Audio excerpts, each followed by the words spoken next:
굿모닝 큐티 가족 여러분, 베델 차세대 장학금 수여식이 어제 주일에 있었지요. 어두운 세상을 복음의 빛으로 밝혀나갈 우리의 자녀이자 온갖 거짓이 난무하는 혼돈 속에서도 하나님의 말씀인 진리로 바로 세워갈 소금과 같은 리더들입니다.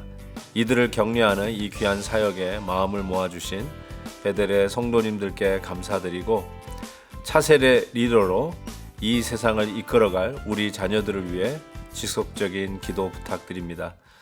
오늘 함께 묵상할 말씀은 로마서 12장 9절에서 21절입니다. 다 함께 찬송가 278장 사랑하는 주님 앞에 2절을 부르시겠습니다. 사랑하는 주님 앞에 온갖 충성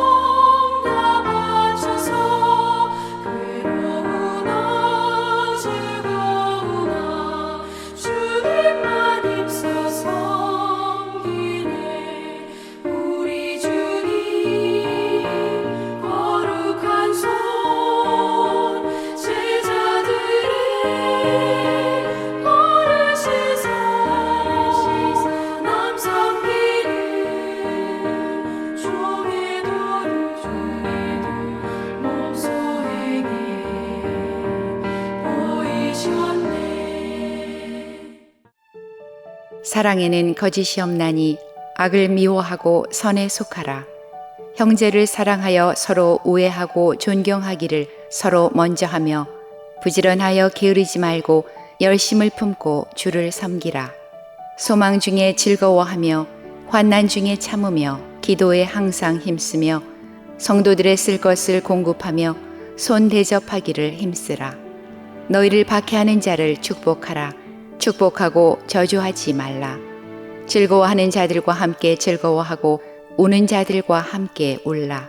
서로 마음을 같이하며 높은 데 마음을 두지 말고 도리어 낮은 데 처하며 스스로 지혜 있는 채 하지 말라.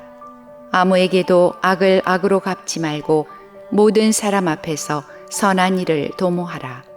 할 수 있거든 너희로서는 모든 사람과 더불어 화목하라. 내 사랑하는 자들아, 너희가 친히 원수를 갚지 말고 하나님의 진노하심에 맡기라. 기록되었으되 원수 갚는 것이 내게 있으니 내가 갚으리라고 주께서 말씀하시니라. 내 원수가 줄이거든 먹이고 목마르거든 마시게 하라. 그리함으로 내가 숯불을 그 머리에 쌓아 놓으리라. 악에게 지지 말고 선으로 악을 이기라. 로마서의 전반부는 누가 그리스도인인가, 그리스도인의 아이덴티티에 대해서 정확한 교리를 설명한 것이라면, 후반부는 그러기 때문에 그리스도인들은 어떻게 살아가야 하는가를 설명하는 부분이라고 할 수 있습니다. 어제 주일 큐티 본문에 우리들이 하나님 앞에 살아있는 예배를 드려야 한다라고 말씀을 드렸지요. 그래서 어제 주일 예배도 더 기쁘고 감사한 예배를 드렸으리라고 믿습니다.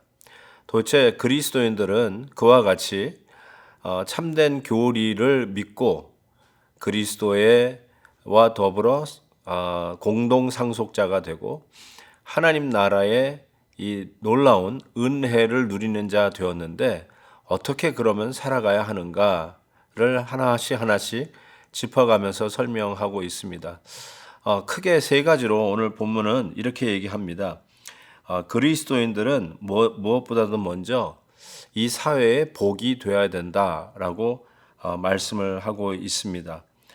그래서 사람들이 그리스도인들 때문에 덕을 보면 덕을 봐야지 결단코 손해를 봐서는 안 된다는 말씀을 하고 있습니다. 가끔씩 교회에 나오지 않는 분들의 이야기를 듣다 보면 교회 다니는 사람들에게 사기를 당했다든지 실망했다든지 상처를 받은 이야기를 하곤 합니다. 정말 우리 그리스도인들은 복의 근원이 되어야 되지 복을 막는 자가 돼서는 안 된다는 말씀을 오늘 말씀은 하고 있습니다. 두 번째는 주위 사람들과 더불어 화목하라라고 말씀하고 있습니다.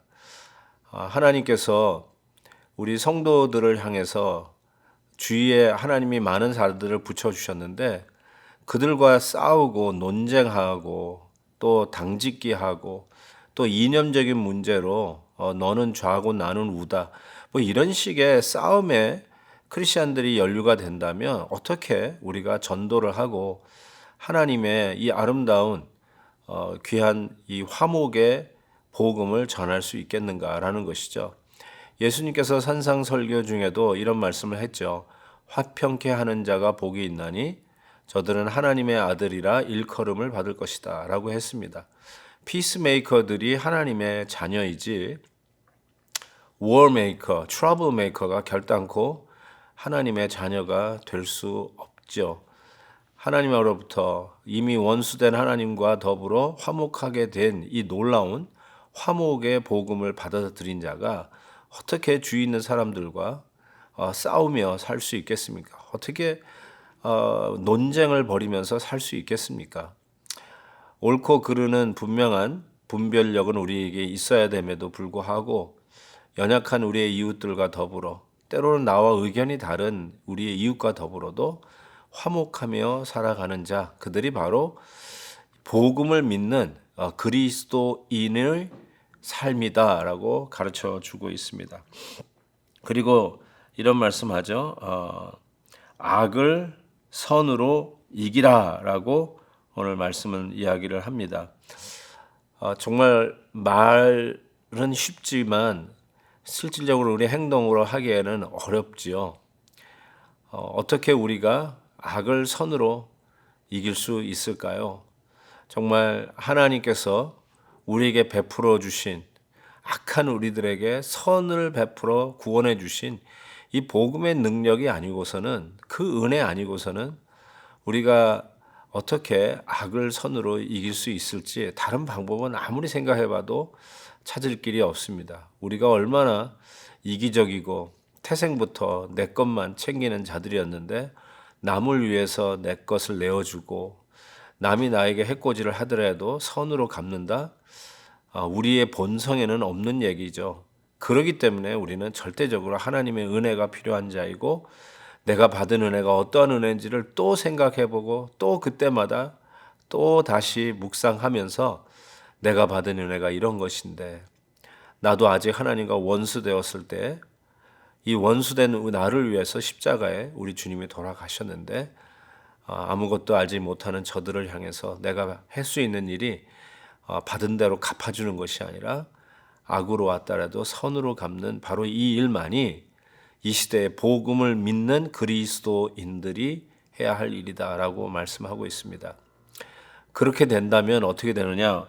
이렇게 20절에 말씀하고 있죠. 그리함으로 네가 숯불을 그 머리에 쌓아 놓으리라.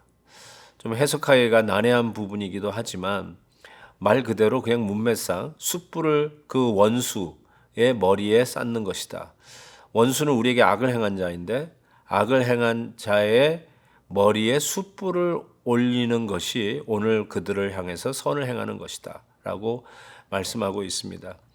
그들에게 부끄러움이 된다는 뜻이겠죠. 숯불을 얹어놓는다는 게 그런 뜻이겠죠. 어쩌면 불 꺼진 원수가 밤에 불이 꺼져서 불을 빌리러 왔을 때 머리에 이고 온 그 세숫대야와 같은 그 곳에 숯불을 얹어서 보내주듯이 어쩌면 그것이 선을 행하는 모습의 상징이듯이 아니면 그 숯불을 이고 가는 모습을 보면서 하나님의 진노가 그들의 머리에 있다는 것, 즉 우리는 선으로 그들에게 행해도 우리 하나님께서 다 알고 계시다는 사실이죠. 저들을 부끄럽게 함으로 인해서 결국은 주께 돌아오는 귀한 일들이 우리 성도들의 선한 행위에 있다라는 뜻일 것입니다. 사랑하는 성도 여러분, 악에게 선을 행하여 악을 이깁시다. 그냥 내가 선을 행한다고 억울한 게 아니고 나는 왜 이렇게 해야 됩니까? 왜 나는 꼭 져야만 합니까? 라고 우리가 하나님 앞에 하소연할 수 있지만 지는 게 아닙니다. 저들 머리에 숯불을 쌓는 거룩한 하나님의 행위입니다. 하나님이 갚으시고 하나님이 인정하시는 일이 될 것을 믿습니다. 하나님 아버지, 이 시대의 성도들로 저희들을 불러주셔서 감사합니다.